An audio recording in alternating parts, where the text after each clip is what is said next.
The weather could get dangerous fast today across Oklahoma, the parts of the Central Plains, and east into the Ozarks as we're watching a pretty strong system organize. We're also going to see, as we head into the afternoon, a tremendous amount of instability start to form, especially across parts of Oklahoma out ahead of our dry line, which is going to be punching in from the west. And our low pressure will be deepening rapidly today before it starts to weaken some as it heads to the northeast. However, as we head into the afternoon, we start to enter an explosive environment. Also, especially across parts of eastern Oklahoma, I think, even into parts of Arkansas too, there's going to be less convective, what we call inhibition here. That's going to help keep things going, in other words. And there's not going to be a lot in the way of these storms really pulsing up. So as this cyclone deepens and pushes off to the east, the low-level jet is also going to increase across this region. And that dry line that I talked about will continue to push off to the east. So with that, we're going to see a mix of supercells. We could see some really strong storms too in this area. And as we see these height lines, or actually the heights drop, that's what these lines are. Someone said these are isobars. No, they're height lines. These are levels of how thick the atmosphere is. So as this cold air loft moves across, not just today, but as it pushes east, underneath that, that's where the severe weather is going to be.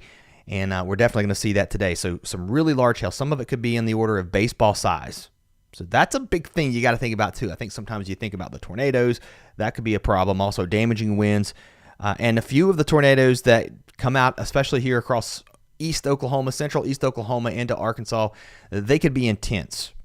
And some could be long track too, because we're also going to see, especially in the lower levels of the atmosphere here across eastern Oklahoma, and really even central Oklahoma too, some decent low-level shear in that first 0 to 1 kilometer of the atmosphere. So with that low-level shear increasing, you start to see that counterclockwise spin in the lower atmosphere, and that will certainly lead to that severe risk increasing and continuing. And we're not going to be done with that as well as we head into tonight. Everything pushes east, so it'll be moving through the Ozarks, eventually into parts of Kentucky, Tennessee, late tonight. And then now as we move into tomorrow, we're looking at storms further to the east. So this storm isn't done. It's going to push off into parts of Kentucky, Tennessee, Mississippi, and Alabama, especially here into Tennessee.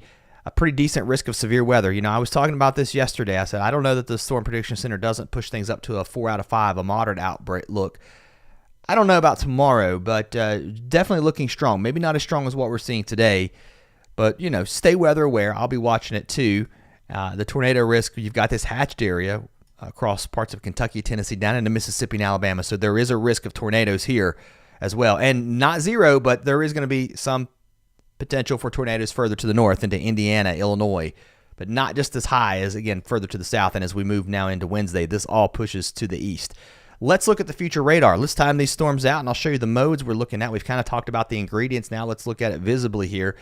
The NAM picking up on this cluster of storms moving through southern Oklahoma as we head through the day today. I don't know how strong these get. Some has to wonder, is the NAM 3K doing a good job of this? I don't know that it necessarily is, but I wanted to show this view because it's not just weather across the southern plains we're looking at. We're looking at quite a bit of rain and cold weather too, some snow falling back across the Dakotas. Not severe, but definitely a wet day further to the north up across Minnesota, into parts of Iowa. And southern Iowa could see some strong storms too, especially right into this sector, but as we head into tomorrow afternoon, but now we're looking further to the south for the big storms. Let's zoom in a little bit closer. This is the HRRR. It might be handling these storm modes a little bit better as we head into the afternoon. There comes your dry line punching east into Oklahoma. Big storms going, likely seeing supercells. Again, a lot of uplift, a lot of low-level shear. Big storms could produce long-track tornadoes. Not a good day across the southern plains. Into parts of Kansas. Eventually, as we move into the afternoon and evening hours, these push now into East Oklahoma, into Arkansas, and into Missouri. So, Kansas City, down all the way into northeast Arkansas, these storms start to pulse up. And I'm telling you, I don't know what the HRRR is really doing here, but it's trying to develop a secondary line of storms back behind this first line. Let's look at the newest run here. This was the early morning run. This was the latest. It also is pulsing that up too. So you almost have this first line outrunning your dry line, and now a secondary line of storms forming. I don't know how intense these will be, but you'll definitely want to watch these. So there could be a 1-2 punch here tonight, and then these push off to the east heading into tomorrow. I'm going to go back to the 6Z run, which goes out a little bit further in time, pushing the rain, and it could be heavy at times, further to the north and east into parts of Indiana, Illinois. I'm going to move the map just a little bit closer here because, even St. Louis, likely going to see some heavy rain, some gusty winds. The thing is, these are going to be moving through late tonight into the early morning hours, so maybe not as rough, clearly, as what we're seeing across Oklahoma. And then a lot of low-level shear here, too, as we head into Tuesday, especially into the afternoon and evening hours. So southern Indiana, southern Illinois, down into Kentucky and Tennessee. That's where we're looking at next for these severe storms heading into Tuesday afternoon. I'm backing this up just a little bit as you see everything approaching from the west, a bit of a wider look here into West Tennessee. Just rain further to the north. It could be heavy at times as our low wraps up. It is weakening as it moves toward the Great Lakes. But some of these storms, again, in this sector could get on the strong side to severe with that severe weather risk on the table. These will persist heading into the afternoon and evening, and one has to wonder as they move a little bit further to the south and east, especially into parts of Tennessee, Alabama, northern Mississippi, how strong will these remain? Now we're at 11 o'clock, 10 o'clock Central. These storms will be moving into the southern Appalachians. In fact, we'll probably see these storms moving into eastern Kentucky, East Tennessee as we move towards 6, 7, 8 o'clock Tuesday evening, and then eventually into West Virginia, Southwest Virginia. They'll start to lose their punch as they generally do in this area just because you've got the mountains. It's a little bit cooler.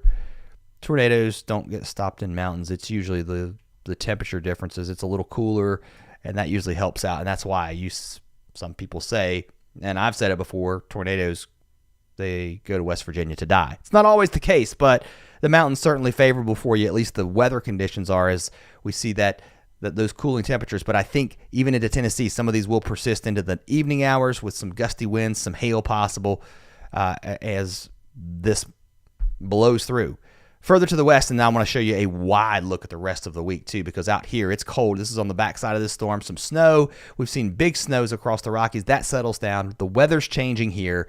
We're going to warm up. Maybe a little bit of wet weather sticking around for the Pacific Northwest for the coming days. And now let's look at the rest of the country for the rest of the week. If you're planning out this Monday, again, not... we've talked about the bad weather, but there's some places where it's beautiful. We've got nice weather across the Great Lakes. A little bit cool, though, also into the Northeast, at least today. Rain moving in with our area of low pressure. We're dry across the Southwest. We're drying out across Texas and Oklahoma as we head into Tuesday. So much better weather on the way for the plains after this intense weather day. We're also starting to see things calm down from the Midwest, the upper Midwest, also down into the South. So I know you guys have been just pounded by severe weather over the last couple of days. Things will change. Things are looking better as we head toward Wednesday and Thursday. There is going to be a risk of some severe weather along the East Coast heading into Wednesday afternoon, especially here from the Mid-Atlantic down into the Carolinas. But other than that, a much more tranquil weather pattern setting up. With a more tranquil weather pattern usually comes cooler temperatures. And I think that's what we're going to see as this low here moves toward the Great Lakes. In the upper levels, you're starting to get more of a trough digging in here to the east. And there's some pretty cold air up here in the Hudson Bay region of Canada. Some of that starts to get tapped into with some northwest flow dropping into the upper Midwest and pushing as far south as the Appalachians. So temperatures on the way down and much cooler. Now we've got a ridge building across the west, trough in the east. This has been persistent over the last couple of model runs. This looks cool and damp. So as we head into the Memorial Day weekend, let's look ahead to that. A lot of folks making plans to do things over the weekend. Here's what we're looking like. Cold and damp start here into the Northeast. It may not be raining all the time, but it's definitely going to be a little bit more cloudy. And then across the South here, cooler. I mean, it's been much hotter at Memorial Day. It's not going to be as hot just because of this setup. Where you see the sun, again, that May sun's getting pretty strong. We will get warm, but definitely not a heat wave. And then as we move towards Sunday, we do see rain showers starting to increase in coverage across the central United States. And then as we move into early next week, let's go back to this map because that particular one doesn't go out quite as far. And by the way, this is a live video. If you're just joining, you can always back it up and take it from the beginning. We've talked about the severe weather we're expecting today. And now we're in the long range. And if you miss any of these videos, you can always catch them on playback if you've not subscribed. But let's go Sunday into Monday. Rain coverage starts to increase, I think, especially across the South. So now we're looking at our front, which is draped like this And this looks a little more intense because these are 6-hour precipitation totals. So, I don't think it's going to be a complete washout in this region. If anything, there will be scattered showers and storms, and we are drying out around the Great Lakes as cold. God, I don't want to say cold. It's almost June. How about cool Canadian high pressure builds in and some drier conditions and much cooler here heading into next week across the Northeast, also across the Great Lakes, while we bake out west. It's going to be hot here with a ridge of high pressure building in. That's where the heat dome's going to be, and that's where it's going to be hot. Not just this week, but I think even into next week. Now we're really long range looking into June. Look what's persisting, okay? And I'm going to leave you with this. And I'm not saying this is where it's going to settle up long range. Trough in the east, kind of a ridge in the west. We're starting to break that down some in the Pacific Northwest. But this could lead to a cool May here, at least I think in this region. Maybe less severe weather, and then hot across the west.